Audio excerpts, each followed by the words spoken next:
here at Quaker City Motorsports Park in fall of 2025 for the final test and tune of the season.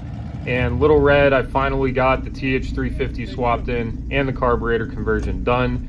But I was really in a rush to button up the car and get it to the track in time for the final test and tune. And this is how it went.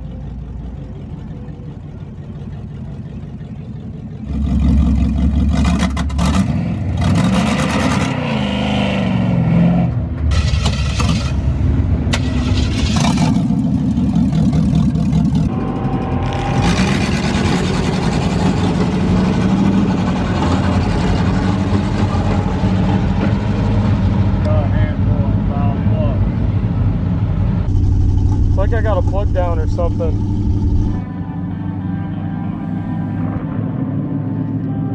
After that horrific attempt at a first pass on the carburetor with the new transmission, I ended up puttering the car back into the lanes, popped the hood. First thing I noticed was I got shocked by the spark plug wire, which shouldn't happen. So I noticed there was an issue there. I pulled some plugs and realized that most of them were fouled out.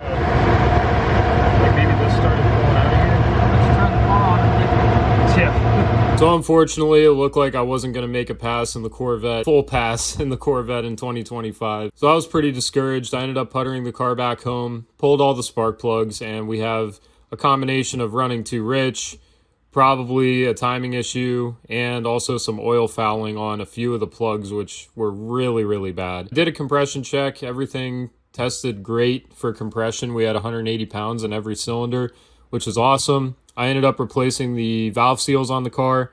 I've had the car for 10 years and it's sat for a long, long time. And these valve seals were all hardened up and the little O-rings were all broken as well. So replaced it with some new, fresh valve seals.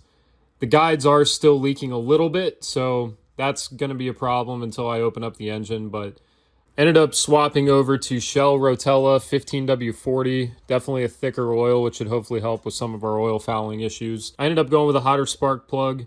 I went with NGK FR4s, which is one heat range higher than stock. And I also assembled my own spark plug wires to replace the ones that I bought off Amazon. And these ones should definitely hold up a little bit better than the Amazon ones. I double checked my flow level on the carburetor and took the car out. This will be kind of a good simulation of taking off at the track.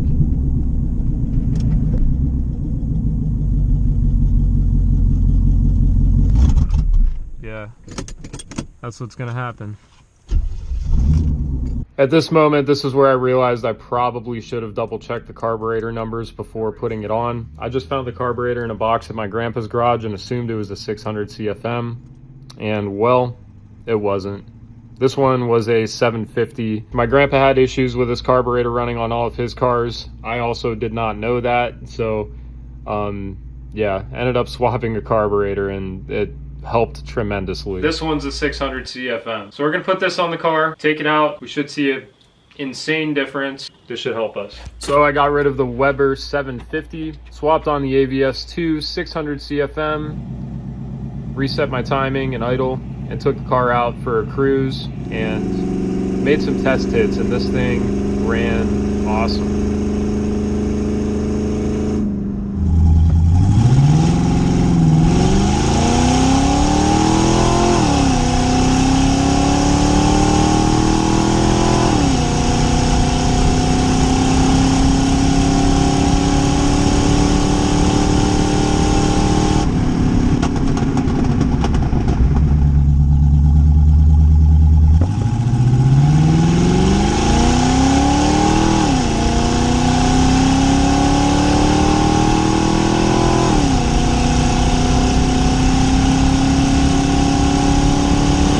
We're here at Quaker City Motorsports Park in Little Red, my 85 Corvette. As you guys can tell, she's all gutted out because we're in the middle of working on a interior overhaul video. The track decided to open up for the first time of the year while I got it all gutted, so I figured now's a good time to bring it to the track, see what it'll do. I swapped in a TH350, got a B&M Z-gate shifter now. We're running on the carburetor, 3-core radiator upgrade. It'll hopefully stay cool and should rip.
Let's go.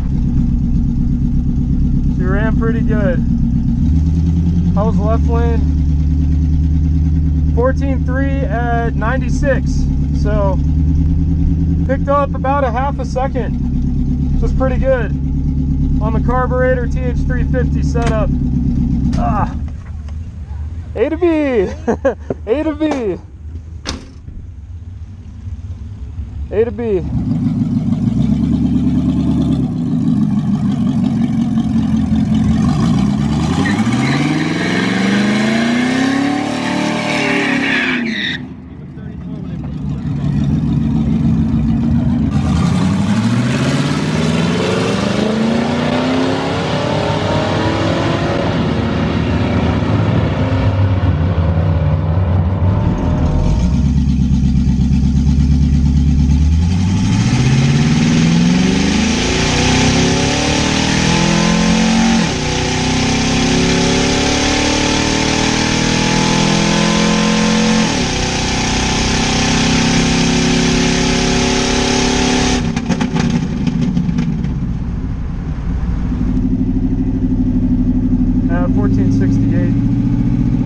Yeah, slower. It had a little bit of heat in it too. I think it lugged down a little bit too after my burnout. Probably could have cleared it out, but that's about what I expected. So I probably could have cleared it out real quick and it might have ran a little bit better, but maybe. Oh well. Live and you learn. Another A to B, so yep. That's cool. We finally did it.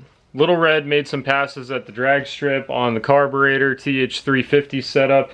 And she did pick up a little bit of time too, which is pretty sweet. It's a tired engine, like I mentioned before, so I mean, it's not, you know, a pristine car by any means. It really should be completely tore down and gone through. Car runs and drives right now, so I'm pumped. That's the best that it's ran and drove in a long time. I've had the car for over 10 years, and that's the best that it's ran and drove in those 10 years. So stayed cool. Shifts were great. Still burns a little bit of oil, but like I said, it's an old engine, so kind of expecting that. I'll give you guys a little sneak peek here.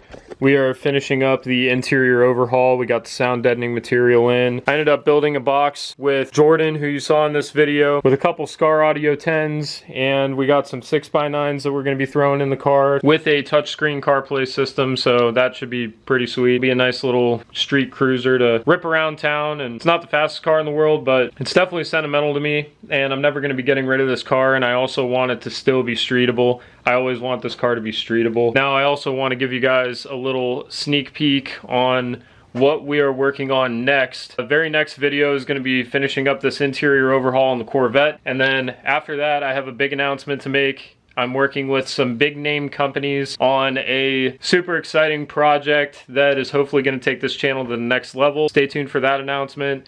Thank you guys so much for watching and supporting. We'll see you next time.